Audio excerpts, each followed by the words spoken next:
Assalamualaikum warahmatullahi wabarakatuh.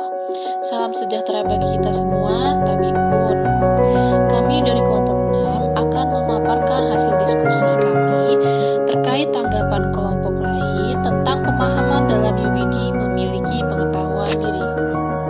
Anggota dari kelompok 6 yang pertama Eviza Zahra, yang kedua Cindy Erviana, yang ketiga Suci Maharani, keempat Tiara Fadilah, dan yang kelima Tiara Farasinta.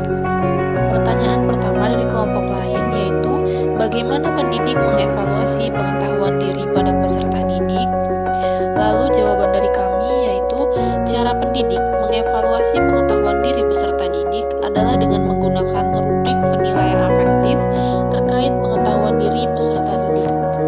Pertanyaan kedua yaitu bagaimana agar peserta didik dapat melakukan penyesuaian diri di kelompok belajarnya?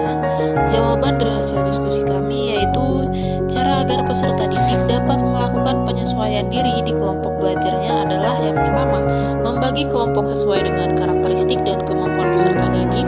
Yang kedua, memberikan contoh sikap atau perilaku yang baik dalam menghargai setiap perbedaan antar teman di kelompok. Dan yang ketiga, membimbing dan mengawasi peserta didik dalam kegiatan bekerja sama dan diskusi dalam kelompoknya. Pertanyaan ketiga yaitu bagaimana meningkatkan kemampuan peserta didik dalam memecahkan persoalan yang ada dalam dirinya sendiri maupun pada proses pembelajaran di kelas melalui kemampuan pengetahuan diri. Jawaban dari hasil diskusi kami yaitu cara yang dapat dilakukan pendidik dalam meningkatkan kemampuan peserta didik dalam memecahkan persoalan yang ada dalam dirinya sendiri adalah dengan membiasakan peserta didik dalam mengenali dirinya.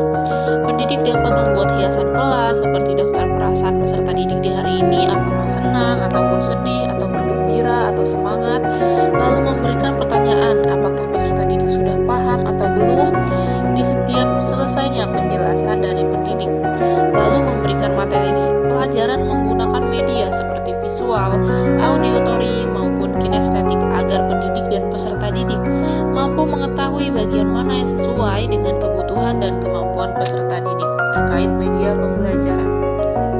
Baik, sekian hasil pemaparan diskusi kami. Terima kasih. Wassalamualaikum warahmatullahi wabarakatuh.